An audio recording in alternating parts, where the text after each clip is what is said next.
All right, y'all. Now, we know leftists hate common sense and probably won't listen to this, but you never know. So keep praying for them and spreading the truth in hopes that someday they get on board. Let's get it poppin'. Whatever you think of Trump, his economic plan makes complete sense. The US has 36 trillion in debt. In 2025, they will spend 6 trillion, but will only collect 4 trillion in revenue. So they need to borrow 2 trillion, and this will increase their debt to 38 trillion. Trump's economic plan is based on 3 levers. Number 1, cut expenses by 1 trillion, which is Doge, Elon Musk. He's targeting waste and fraud, like social security payments for people who are 150 years old. That is just fraud. 2, increasing revenue by 1 to 2 trillion through, number 1, tariffs. They will increase tariffs from 50 billion to 500 billion target. People will say, but other countries will retaliate. They will not be able to do it. The US is the biggest customer on earth. They consume 20 trillion every year. They are the biggest importer. They import 3 trillion every year. Plus, the current tariffs is actually not fair. Why should US cars entering Europe faces 10% tariffs, while the European cars entering the US just pay 2.5%? It's not fair.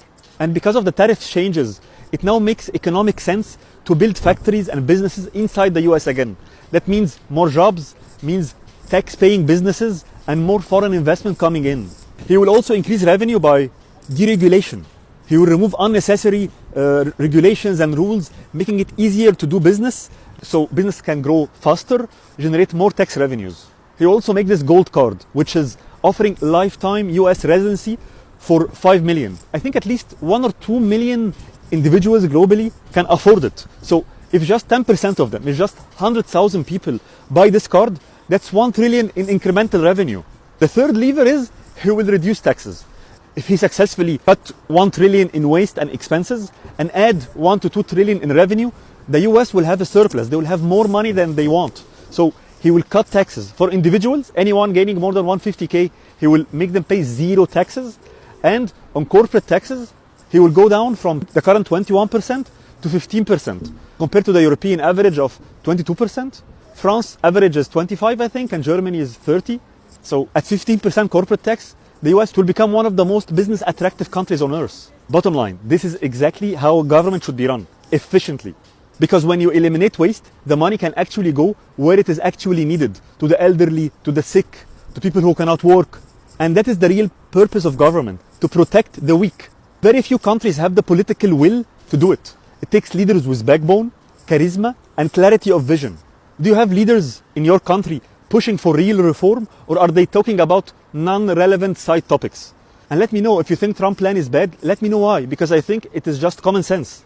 Many companies are now moving into the United States. They're coming back. Some of them left us from many years ago, decades ago, and they're all coming back. We have probably identified maybe $4 trillion worth of companies moving back or going to move back.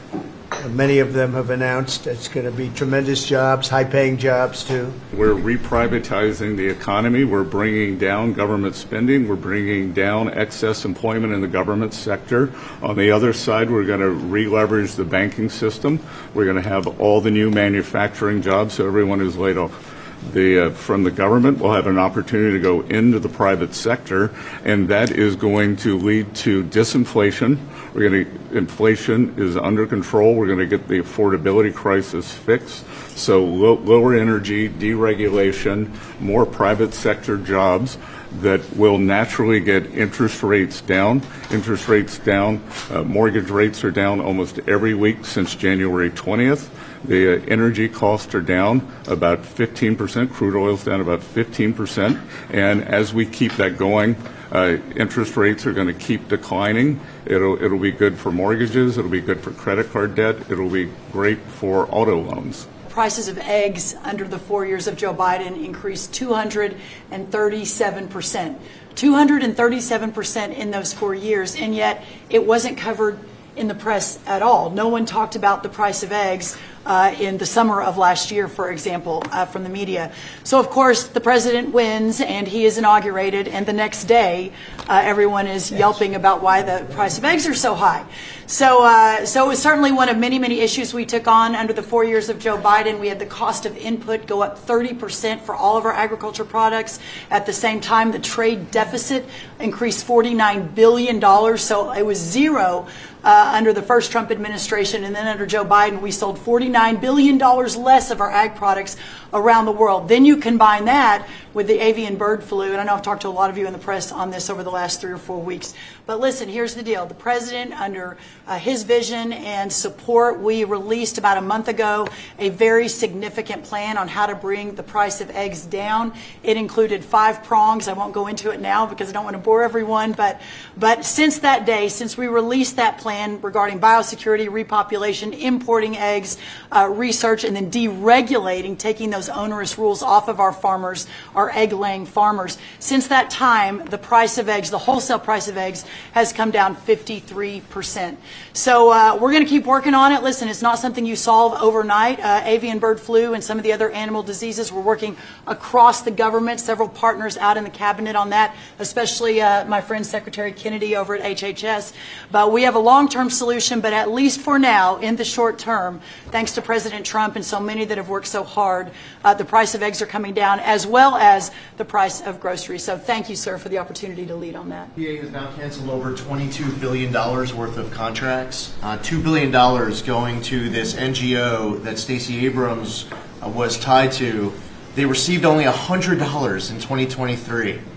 And then the Biden administration gave them $2 billion. The director of the Greenhouse Gas Reduction Fund saw his former employer get $5 billion. So $20 billion went to just 8 NGOs, and they're all pass-throughs. And then they were giving it to other entities, many of them were pass-throughs.